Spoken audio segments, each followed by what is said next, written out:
lá, você falava desse sentido da importância da reforma protestante, fazendo aquela menção em relação a essa transição da Idade Média para a Idade Moderna. Pode continuar. Exatamente, exatamente.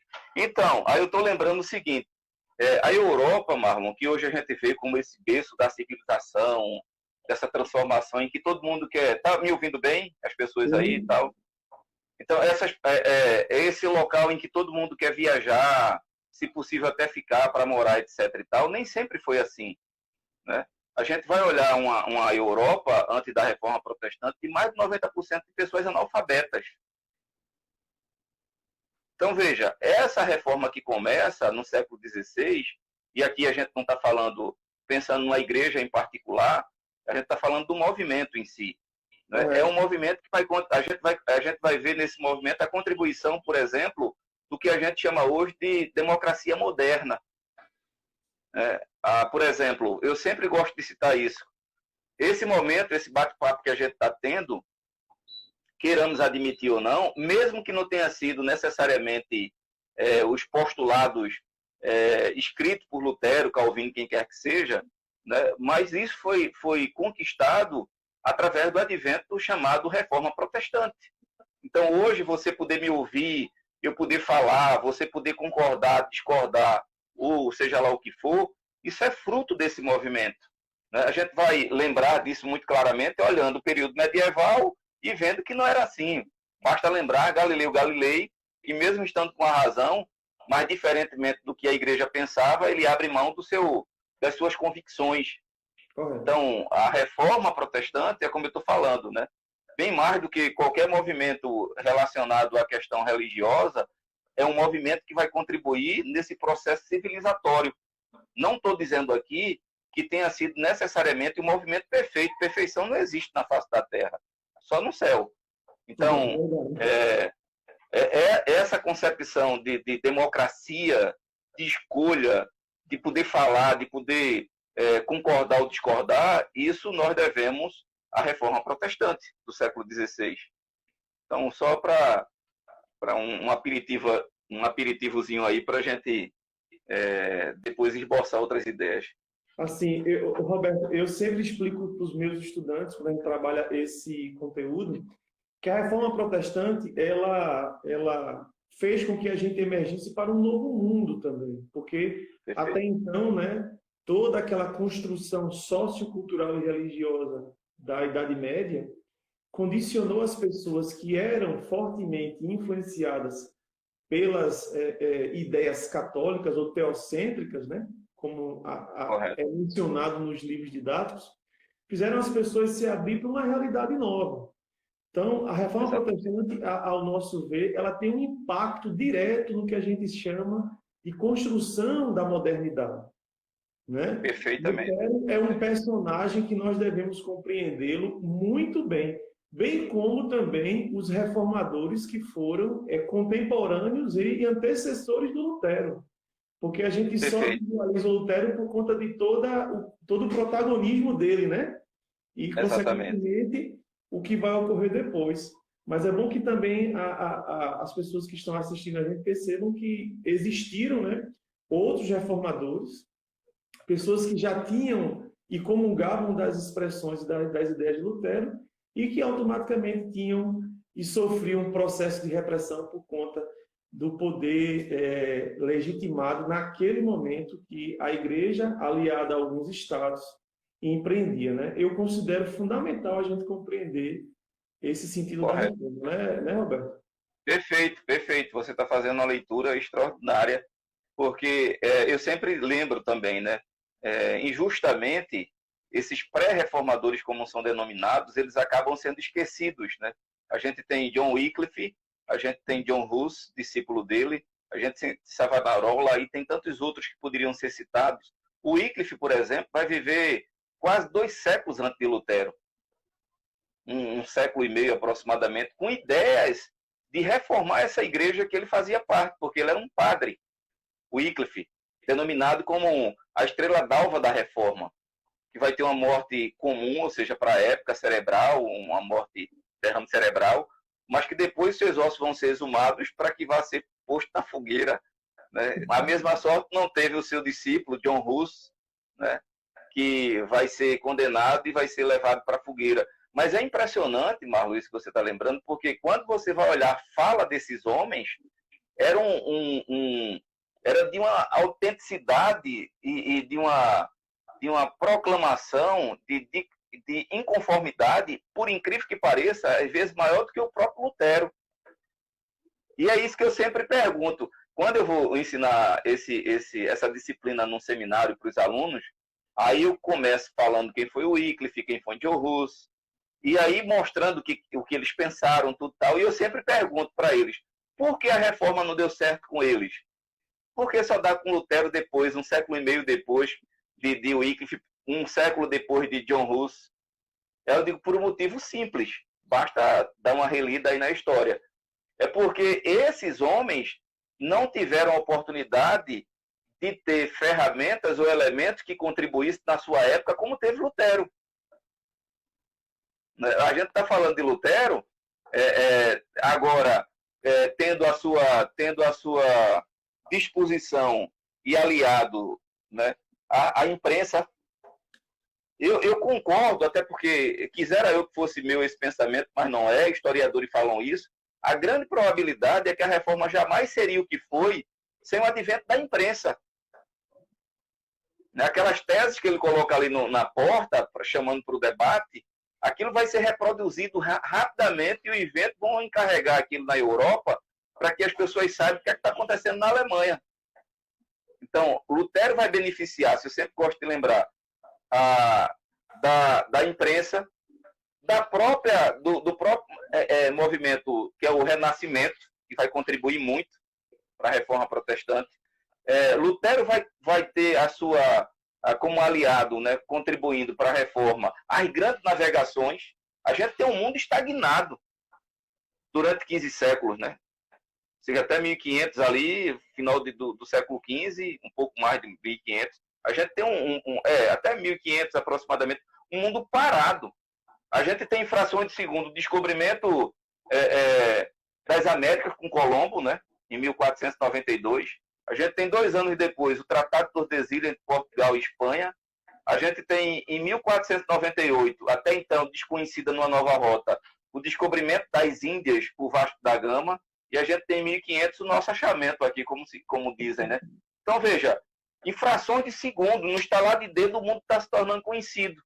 Então, Lutero vai beneficiar desses elementos, diferentemente da época de Wycliffe, da época de Hus.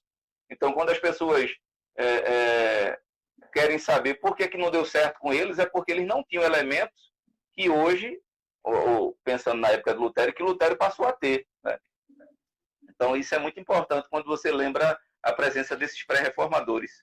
Sem dúvida. E eu sempre, assim, uma questão que eu sempre menciono na reforma também é que pós-período de reforma, nos séculos posteriores que você já citou, 17, 18 e 19, que é um século super importante para esse advento das ciências sociais, a gente vai ter também todo um processo, né, de aproximação por meio também da proliferação da imprensa e da escrita, né? Quer dizer, dessa imprensa que transforma a escrita de algo mais próximo para as pessoas. E aí isso vai impactar numa área fundamental, Roberto, que é a pedagogia. Perfeitamente. A pedagogia vai se valer muito dos propósitos da reforma, porque as pessoas vão ter, aos poucos, a possibilidade de irem se aproximando de conhecimentos concretos que até então não tinham, né? Por conta do pragmatismo da ordem religiosa imposta.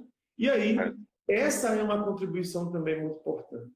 Que às vezes, ou na maioria das vezes, nós, né, não observamos por conta de todas essas tensões que envolvem, propriamente dita, a discussão religiosa, né? E aí eu considero esse aprendizado fundamental. É outro grande legado que a reforma nos traz hoje, né? A Bíblia, quando é traduzida em língua vernácula, a partir do alemão e de outras línguas, passa a ser um objeto de posse também de pessoas que tinham a curiosidade de ler a Bíblia e, claro, fazer a sua interpretação, a sua análise, a sua reflexão do texto que estava ali posto, né?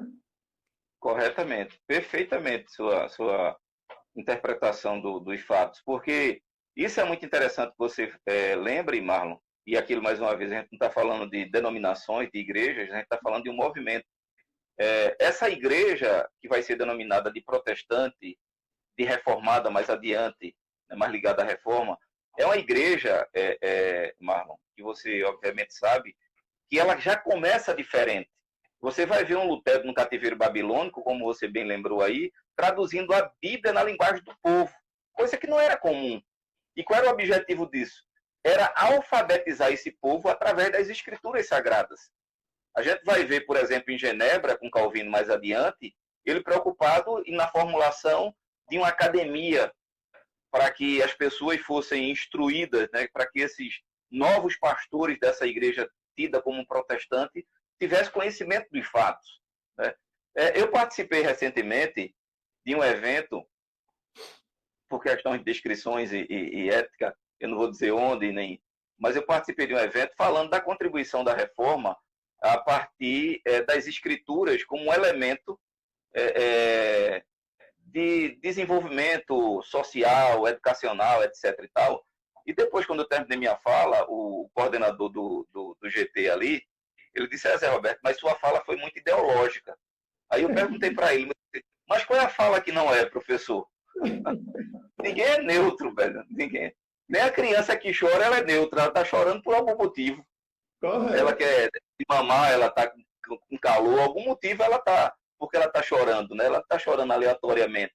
E mais a gente então, aí depois, em parte, ele me disse assim, Zé Roberto, você tem que entender, quando você fala que os protestantes contribuíram com educação, com a saúde, etc. e tal, isso já existia na Idade Média com a Igreja Católica. Eu disse, professor, o senhor tem razão. Agora, veja só, sejamos sinceros. Isso era para a minoria. Isso não era para o povão. Isso era para um grupo seleto. Não é qualquer um que vai para um convento. Não é qualquer um que vai para um mosteiro. Né? São pessoas selecionadas. Geralmente de famílias instruídas. Então, a gente tem que deixar de lado a questão do amor e paixão pela questão do pertencimento e olhar do ponto de vista histórico, crítico, né? E aí a gente está falando, como eu falei para você, não estou falando de um movimento perfeito, eu aqui passaria a noite bem mais tempo enumerando erros também desse movimento, mas já que o propósito não é esse, o propósito é mostrar a contribuição, você vai ver que esse movimento, queiramos admitir ou não, ele vai contribuir exatamente para esse processo civilizatório, no sentido de, exemplo disso, que você conhece muito bem, basta ver o Max Weber, não seu clássico, a ética protestante, o espírito do capitalismo. Correto. O que é que Weber vai observar? Vai observar que as nações protestantes que colonizaram determinados lugares, determinados países, foram países que progrediram incomparavelmente mais do que países que foram colônias de países católicos. Isso é indiscutível. Indiscutível. Esse gancho que você colocou aí, citando Weber, que é fantástico, né? Já coloca a gente num segundo ponto importante para a gente explicar aqui para quem está seguindo a gente, que é essa chegada, né, do protestantismo aqui no Brasil. E aí é crucial, né, é super importante de fato que você lembrou. Nós temos hoje um quadro comparativo, né, dessas nações que abraçaram o protestantismo, surgiram por meio, né, do protestantismo, que tiveram um alinhamento mais evidente com o capitalismo. Capitalismo mais racionalizado, como Weber coloca lá na ética protestante. Né? Já os ditos impérios coloniais, que se apegaram às estruturas medievais, né? E uma delas, as estruturas católicas, de certa forma, não se desenvolveram tanto na lógica desse mundo moderno. E aí nós temos essa questão, né? Como é que foi a chegada, Roberto, dos primeiros ou das primeiras correntes protestantes aqui no nosso Brasil? Eu sei que você é especialista nesse ponto.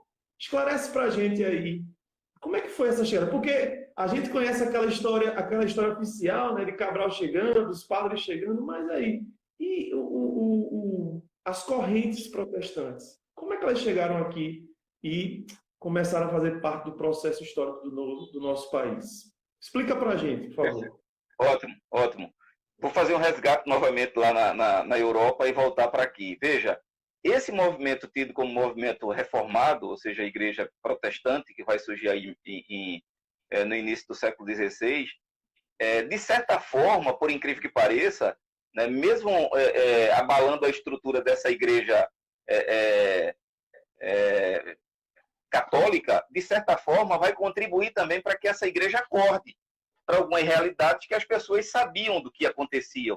Então, por exemplo, a gente vai ter a Contra-Reforma, em 1545, né, com o Concílio de Trento, em que entre esse movimento, né, o Concílio de Trento, a gente vai ter a ratificação da Ordem dos Jesuítas. Ou seja, essa igreja que sempre teve um monopólio de pessoas participando delas sem saber o que era participar ou não, agora ela está preocupada a partir dessa nova ordem, a companhia, né, dos jesuítas, ou os fiéis soldados do Papa, como são denominados. Essa igreja agora está preocupada em instruir esse grupo que está saindo dentro dela, para que sejam agora catequizados e retornem. Aí, vindo aqui para o Brasil, né, a gente tem, nos 30 primeiros anos, né, aqui no Brasil, como você bem sabe, geralmente classificado pelos historiadores como um período pré-colonial, em que Portugal está mais preocupado com o recente descobrimento das Índias, ali em 1548, né, e não dá devida importância aqui, enquanto outras nações. Essa internet hoje está resenhando com a gente. Vamos lá. Eu achei engraçado aqui, eu achei engraçado o comentário aqui do Marcos, ele falando, eu acho que foi ele que colocou, disse que neutro só shampoo. Perfeito. É bom essas tiradas, viu? Depois eu te mando minha dissertação, Marcos, para tu ler. Ótimo. Então, aí voltando, não sei se o povo está nos ouvindo bem aí, né? Tá, né? Aí veja, como eu estava falando, nós temos os 30 primeiros anos aqui, que é aquele período pré-colonial, como eu já expliquei, não precisa chover no molhado. Nós vamos ter as capitanias hereditárias que não deu certo. Em 1549 a gente tem a chegada de quem? Primeiro governador-geral Tomé de Souza, já com um grupo de jesuítas. Isso. Já com um grupo de jesuítas. É interessante, Marlon, que o grupo de jesuítas que vem para cá, e olha que a ordem é recente. Né? A gente está lembrando ali da fundação aproximadamente em 1540, com Loyola, né? Inácio Loyola. 1545 sendo ratificada a ordem no Conselho de Trento. Em 1549 já estão por aqui. Aí veja, é bom que entendamos que indiscutivelmente, né, a contribuição educacional é indiscutível dos jesuítas, mas a sua primeira chegada aqui, imediatamente, é com o objetivo de inibir a chegada do protestantismo aqui. Então, os jesuítas vêm em 1549, obviamente, porque agora o mundo tornou-se conhecido, as grandes navegações estão aí, os navios, as caravelas, seja lá o que for, como queiramos chamar, está invadindo o mundo, né? E é questão de expansão, não é questão de amizade. Eu posso ir, pode, venha, seja bem-vindo. Não, é questão de quem tem poder maior para dominar o outro. Então, em 1549, chega aqui o grupo, né, de jesuítas, junto com o primeiro governador-geral, Tomé de Souza. Aí, veja, 1555 vai chegar aqui, quando a gente fala aqui é no Brasil, né, em Recife, né? Vai chegar ali na Baía da Guanabara, no Rio de Janeiro, um aventureiro chamado Villegagnon, vindo da França, tal, o objetivo de explorar aquele território. Villegagnon vem com um grupo de ex-presidiários, com o objetivo de eles terem a liberdade, mas também trabalharem. Aí o que é que acontece? Villegagnon, ele é uma figura muito cheio de enigmas, né? Ora ele é católico, ora ele é protestante. Ele vai de acordo com o que está acontecendo lá. Ou seja, na França, na Europa como um todo. Quem é que está à frente aí? São os católicos, então ele assume postura católica aqui. Quem está à frente lá? São os protestantes, então ele assume postura protestante. Então, em 1557, ele vai solicitar ao chefe dos huguenotes. Huguenote é um termo utilizado para designar calvinistas franceses, ou franceses calvinistas. Então, ele vai solicitar o chefe dos huguenotes na França, chamado Gaspar de Coligny, que envia um grupo de huguenotes para cá. seja, para a Baía da Guanabara. E o objetivo é colocar ordem na aldeia, já que a gente está falando de um grupo de ex-presidiários. Gaspar de Coligny, ele vai entrar em contato com Calvino, e Calvino vai enviar 14 huguenotes para cá, 14. Entre esses 14, vai haver 2 pastores, de fato, formados. Então, quando eles chegam em 1557, vão celebrar o primeiro culto protestante que se tenha conhecimento das Américas, sendo que, nesse contexto, quando eles chegam, como eu falei, o catolicismo está à frente lá novamente. Então, ele vai comprar uma briga desnecessária ou necessária, não sei lá, com esses huguenotes sobre a ceia, a interpretação da ceia, sobre se a ceia é consubstancial, se é transubstancial, e por aí vai as discussões. Até que ele resolve expulsar esses huguenotes, e junto com esses huguenotes também vai ser expulso, isso a gente está pensando aqui em 1557 já, entre 57 a 58. Entre esses huguenotes vai voltar novamente para a França um grupo de franceses. Desses 14 huguenotes, 5 ficam inseguros com a condição da embarcação. Eles acham a possibilidade que aquela embarcação não vai chegar na França. Eles, com receio, desistem da embarcação e retornam novamente para a ilha, né? Para a Baía da Guanabara.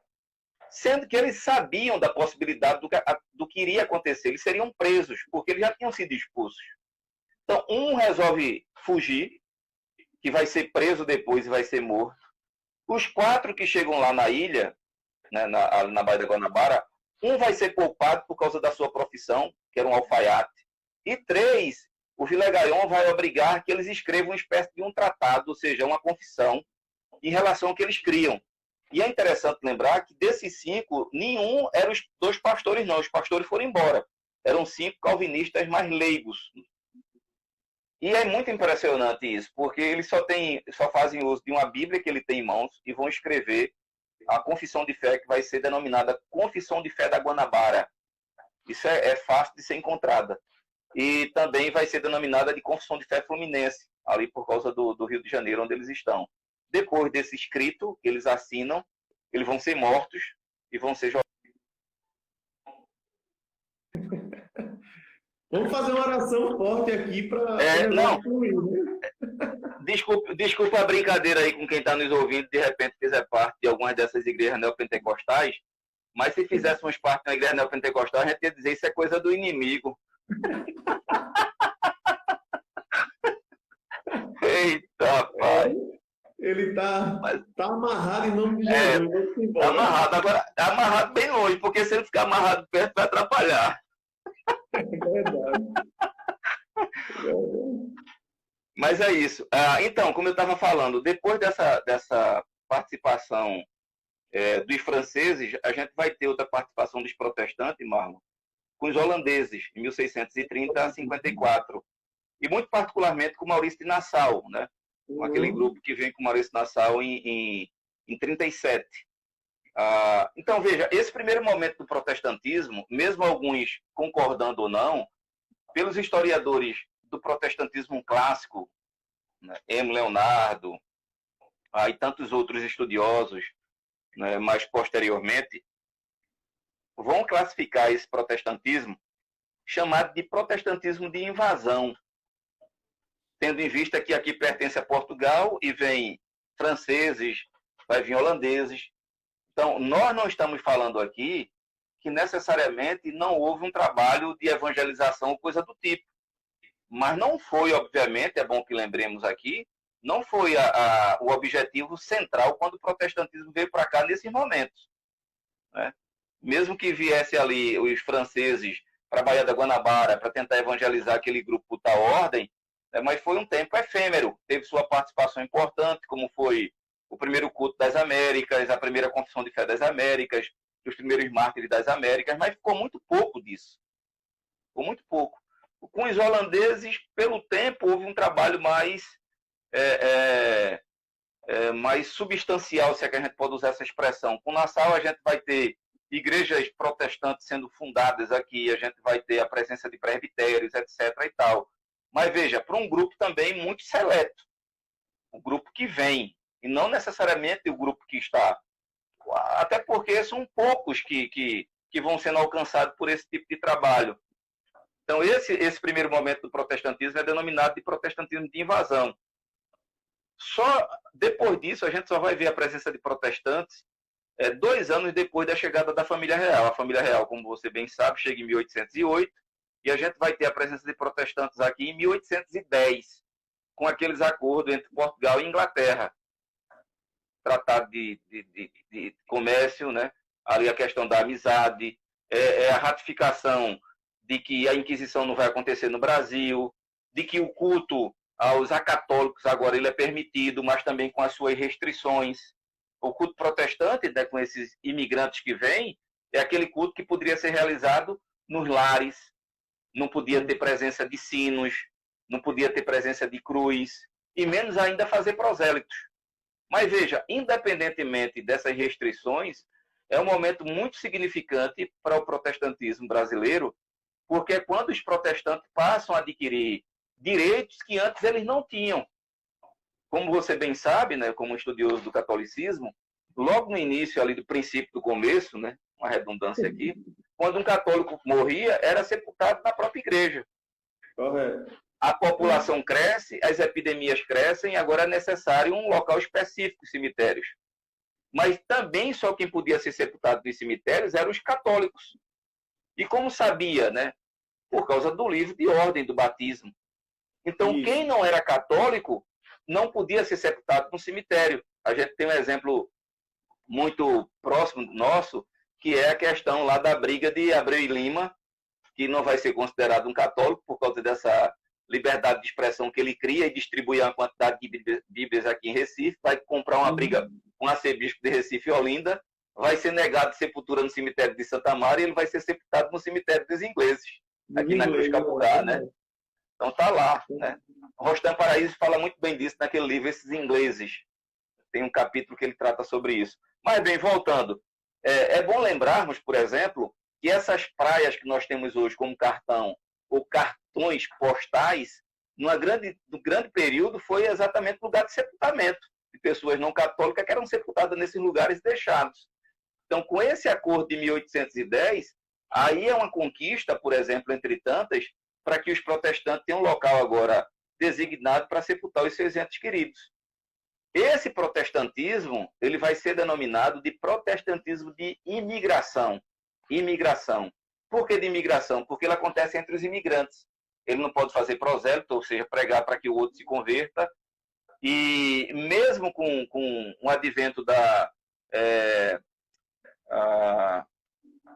monarquia, em 1822, em 1824, a primeira Constituição que a gente vai ter vai ratificar que a religião oficial é a católica. Então, continua as mesmas regras. Então, veja, meados do século XIX, 1855, 1859, vai começar a vir para cá protestantes com o objetivo de evangelizar de fato agora. Ou seja, com o objetivo de pregar o evangelho e as pessoas se converterem, diferente desses contextos anteriores que falamos. Então, por exemplo, em 1855, a gente vai ter a presença de um médico, um doutor chamado Robert Calley. É o pai do congregacionalismo brasileiro, era médico. Vai chegar no Rio de Janeiro, né, vai fundar a igreja lá, e depois vai chegar aqui também em Recife, vai fundar a igreja aqui. Nós vamos ter em 1859 a chegada do primeiro presbiteriano da Igreja Presbiteriana do Brasil, ou seja, que vai fundar a Igreja Presbiteriana do Brasil aqui, que é um reverendo chamado Ashbel Green Simonton, que vai vir dos Estados Unidos para cá. Então, veja, esse momento já vai ser classificado como protestantismo de missão ou protestantismo de conversão, porque eles vêm especificamente com esse objetivo. Então, nós temos dentro da categoria protestantismo de invasão, protestantismo de imigração e protestantismo de missão ou de conversão. Não significa dizer que... Roberto, essas tipologias do protestantismo que podem ser classificados como protestantismos históricos, não é isso? Protestantismo histórico ele está mais relacionado a esse terceiro momento do protestantismo de conversão, o protestantismo de missão, porque se é que a gente pode usar essa expressão, o protestantismo que vingou de fato, que vai fazer com que venha a surgir igreja batista, congregacional e presbiteriana, é esse protestantismo desse terceiro momento, de meados do século XIX. Aqueles outros que ficaram para lá foram temporários. Aí é bom que o pessoal que está acompanhando a gente entenda o seguinte, que esses tipos de protestantismo que você acabou de nos explicar, que vão entrar nesse processo histórico, né, da formação do Brasil propriamente dito, vão conviver com esse espectro, né, de que a religião católica era a religião oficial, a religião típica do Estado, né? E aí é bom a gente lembrar que nesta época, a época colonial, a época monárquica imperial, o catolicismo ele era um instrumento de Estado, ou seja, ele era atrelado ao padroado, né? Não era uma igreja autônoma como a gente hoje pode, de certa forma, classificá-la, uma instituição em separado, né? Até pela legislação do Estado. E o protestantismo ele vai se desenvolvendo, né, com as suas determinadas etapas, como você nos bem explicou, aliado e paralelo a esse catolicismo que também vai passando por um processo de afirmação, mesmo sendo um aparelho do Estado nesse momento por conta, né, da instituição do padroado, né, que é algo que vai determinar as ações católicas nesses momentos históricos do Brasil. Correto. E aí você tocou num algo que eu acho que é muito importante também, quem está nos acompanhando aqui entender. Você falou que um dos pastores que vão vir para o Brasil vem dos Estados Unidos. E aí até uma questão pessoal minha também de entender, né? Qual é a força da influência das correntes protestantes, né, que surgem nos Estados Unidos e automaticamente vêm para o Brasil? Como é que você explica, de certa forma, isso para a gente? Ótima pergunta, perfeito. Então, eu sempre faço essa pergunta para os alunos propositalmente. Você, obviamente, é de lembrar, e seus alunos que aqui estão, a gente tem que lembrar que meados do século XIX, aqui no Brasil, a gente está falando ainda de um Brasil que tem uma religião oficial. E, consequentemente, não só tem uma religião oficial, tem uma Constituição que está em vigor e que nessa Constituição proíbe a questão do proselitismo. Ou seja, o indivíduo podia ter a sua religião sem que fosse católico, ele podia ser protestante. Mas a questão é a seguinte, ele era protestante, mas ele não podia fazer com que um católico se tornasse protestante de conformidade com o que tinha sido estipulado lá na Constituição. Aí a pergunta que eu faço é, como é que esse protestantismo, em meados do século XIX, chega dentro de um contexto de proibição, vai fazer conversos, vai criar raízes e vai ramificar? Ou seja, que a ideia era, eles não podem fazer isso. Se fizer isso, eles devem ser expulsos daqui. E ainda pagar uma quantidade X lá. Então, por que acontece? Deixa eu fazer uma propaganda aqui, você conhece. Esse livro aqui, Presbiterianos versus Pentecostais, né, que foi fruto da minha dissertação de mestrado, né, quando eu discuto sobre a reação da Igreja Presbiteriana do Brasil ao advento do pentecostalismo aqui em Pernambuco, em meados do início do século XX. Eu trato sobre isso. Veja, o que vai fazer com que esse protestantismo ele chegue e crie raiz e ramifique-se? Alguns elementos interessantes, e você bem sabe disso por ser um estudioso do catolicismo. Era um clero que nós tínhamos, estamos falando da Igreja Católica, que era pequeno para dar assistência a esse grupo. Ou seja, essas pessoas que moravam distante, como por exemplo em sítios, mas ainda esses lugares distantes, um padre ia lá, olhe lá quando, para reunir aquele grupo, para fazer batismo, realizar casamento, coisa do tipo. Então, esse protestantismo que chega aqui em meados do século XIX, tendo conhecimento desses fatos, por causa de livros que eram escritos por intermédio daqueles viajantes que por aqui vinham, um Kidder, um Fletcher e tantos outros que estão relatando isso, esses protestantes que lá estão sendo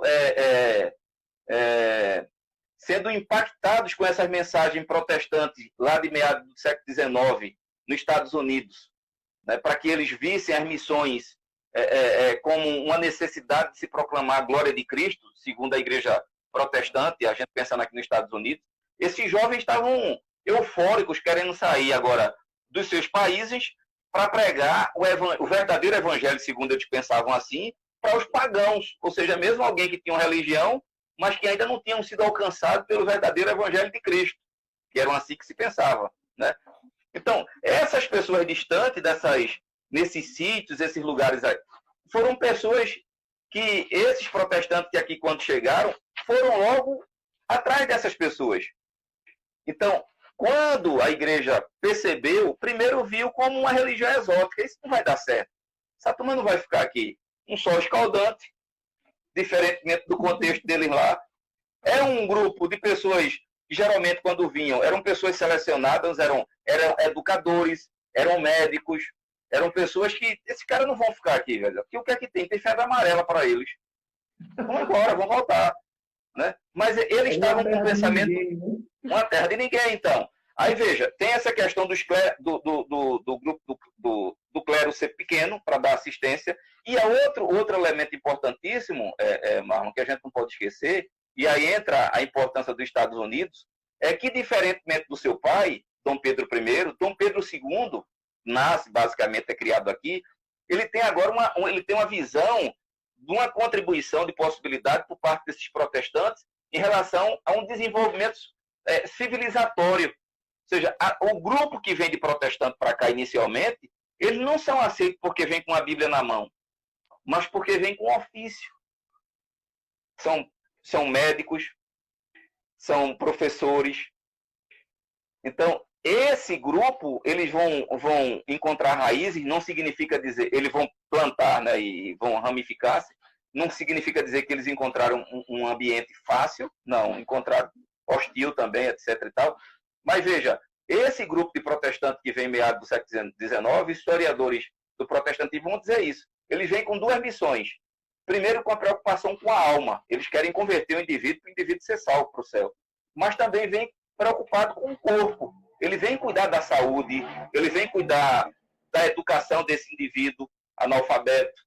Tem um personagem que eu estudo muito ele, que é um reverendo que foi fundador da igreja presbiteriana aqui em Recife, a segunda igreja presbiteriana, ali na Conta da Boa Vista, em frente a C&A ali. Quando a gente saía da Católica para vir para a Conta da Boa Vista, a gente depara-se com a C&A e aquela igreja bem bonita do outro lado. Então ele foi fundador dali, chamado Jerônimo Gueiros. Jerônimo Gueiros, assim como a família Gueiros, que tornou-se conhecida, teve Heraldo Gueiros e tantos outros nomes, se você for olhar a história da família Gueiros, era uma família de pessoas paupérrimas, que vivia em Garanhuns, que vivia em lugares próximos, de uma possibilidade social de crescimento quase que improvável.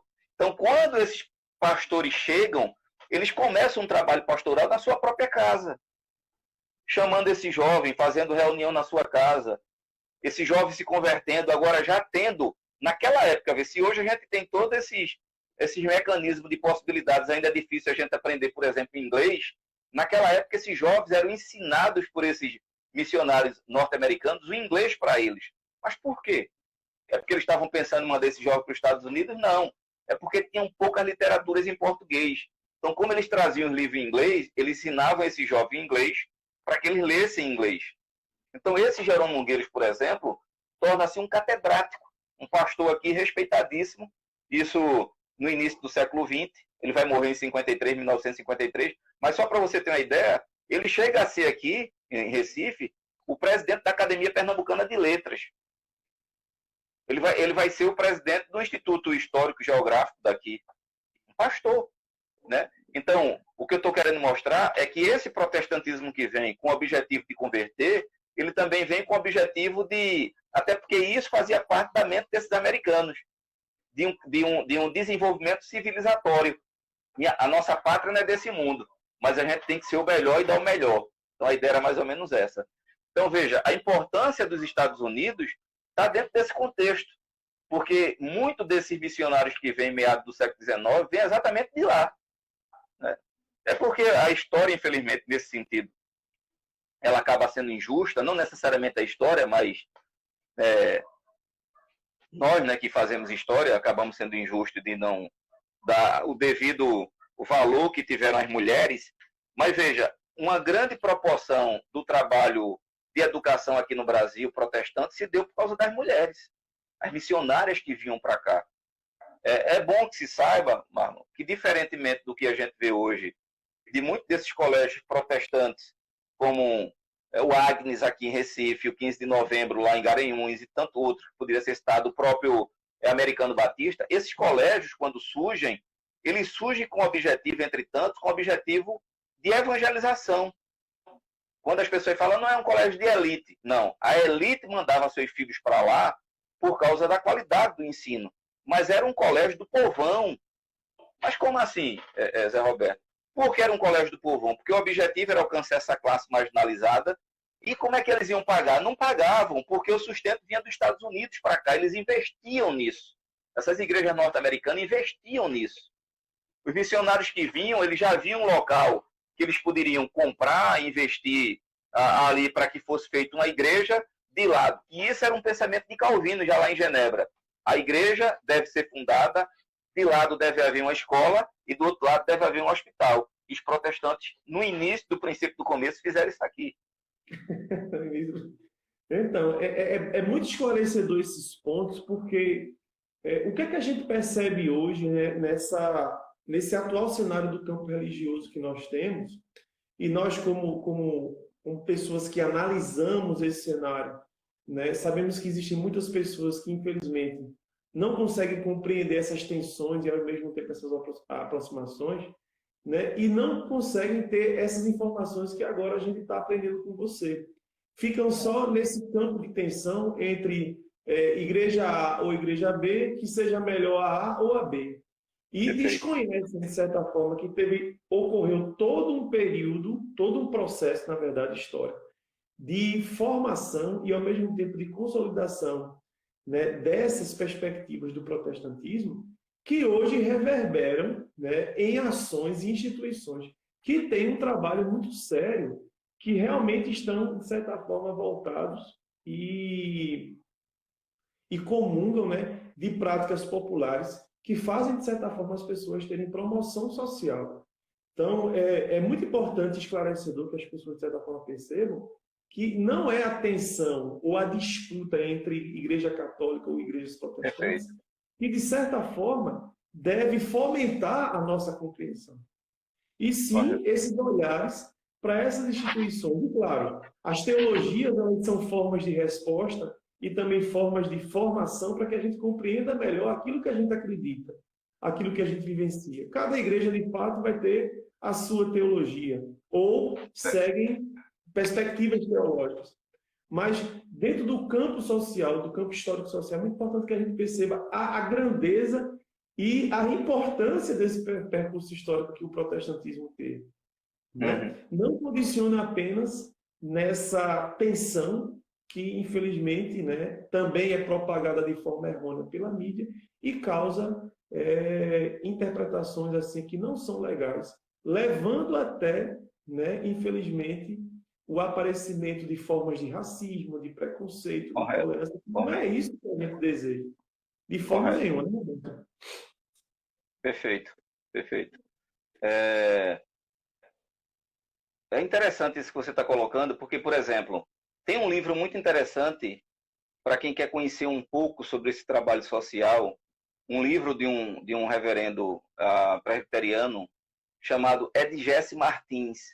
Edgesse Martins escreveu um livro que vale a pena as pessoas adquirirem e ler, um livro que tem como título A Bíblia e o Bisturi. A Bíblia e o Bisturi. É a vida de um pastor norte-americano chamado Butler. Butler foi pastor aqui em Recife e depois foi pastorear ali em Garanhuns. Ele é o grande contribuinte do protestantismo ali em Garanhuns, do presbiterianismo, e vai também pastorear Canhotinho.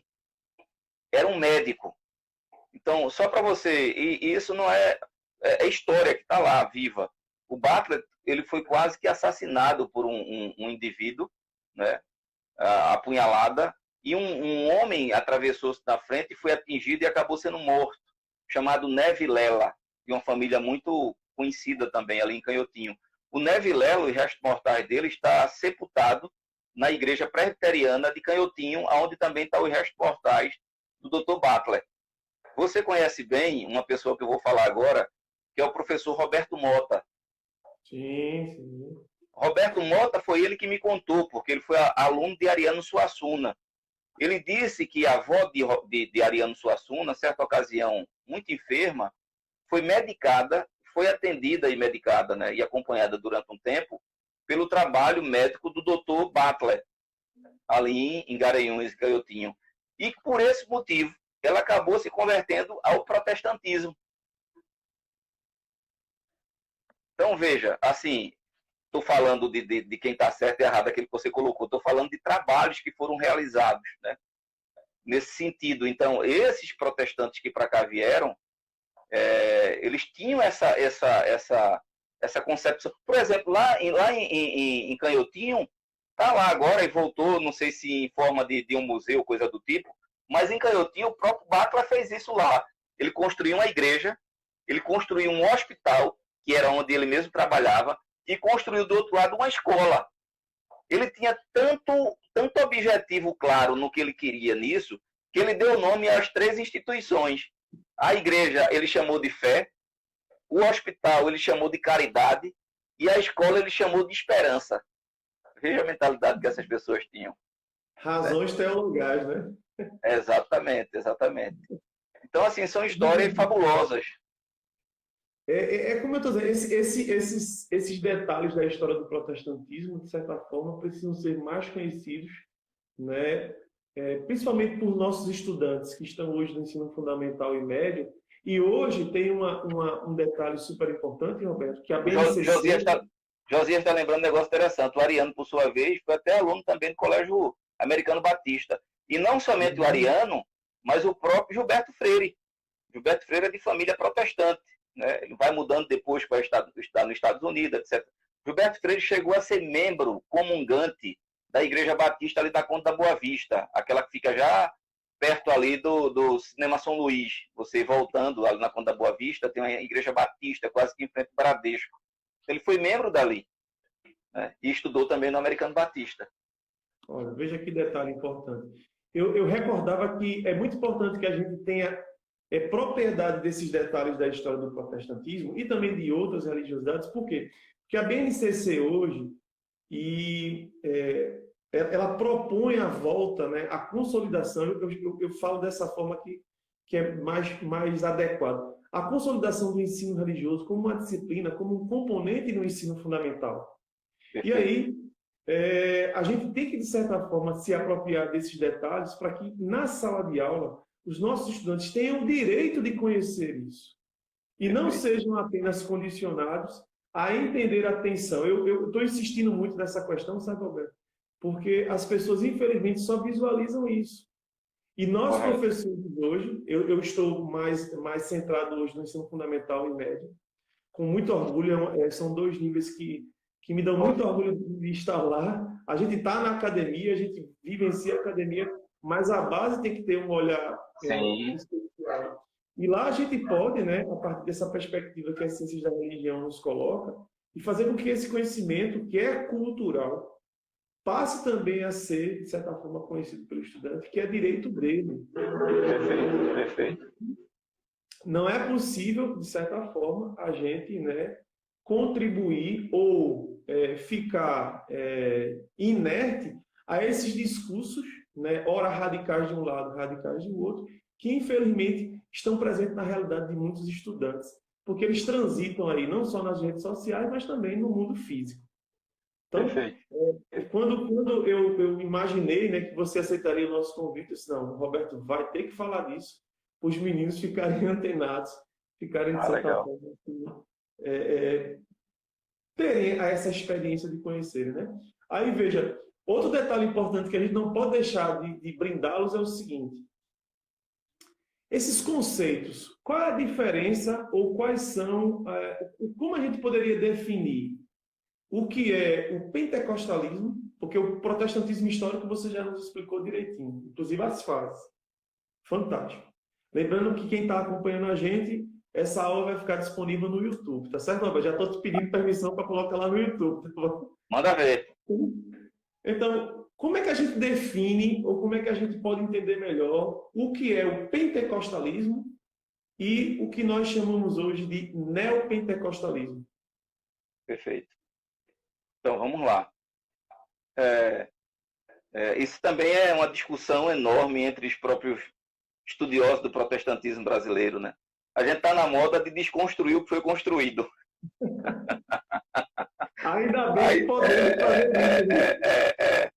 Aí, de vez em quando eu tenho um amigo que tenta, Roberto, esses conceitos já foram ultrapassados, tal, não sei o que. Olha, sei, cara, a gente tem que ter cuidado para que de repente a gente não queira também dizer eu sou o inventor da roda, né? A gente não pode, a gente tem que ter um certo cuidado. Mas vamos lá. Veja, eu gosto muito, Marlon, pelo menos nessa particularidade, de um estudioso do protestantismo e muito particularmente do pentecostalismo aqui no Brasil, chamado Paul Freston. Paul Freston. Né? O Paul Freston tem um capítulo excelente em um livro que talvez você até conheça. É um livro que foi publicado pela Vozes. Eu não vou lembrar o nome do autor. É uma coletânea simples, mas extraordinária, chamado o nome do livro. O título é Nem Anjos Nem Demônios. Nem Anjos Nem Demônios. Esse livro eu utilizei muito na minha dissertação, publicado pela Vozes. Aí tem um capítulo do Paul Freston que eu acho muito bom. Eu particularmente gosto, mesmo sabendo que tem pessoas que não gostam e discordem. Ele vai classificar o protestantismo, ou melhor, o pentecostalismo, ele vai classificar de 3 ondas. Né? A turma gosta do número 3, já percebeu, né? Então, 3 ondas. Ele vai dizer que o pentecostalismo ele pode ser classificado em 3 ondas, ele vai chamar de 3 ondas. Primeiro é o pentecostalismo, que ele vai chamar de pentecostalismo clássico, que acontece, por incrível que pareça, muitas pessoas erram quando a gente pergunta qual a primeira denominação pentecostal no Brasil. As pessoas, Assembleia de Deus, não foi. Foi a congregação cristã, que é mais conhecida pelo apelídio, né? A Igreja do Véu. Então, a Igreja do Véu, que os irmãos usam véu ainda.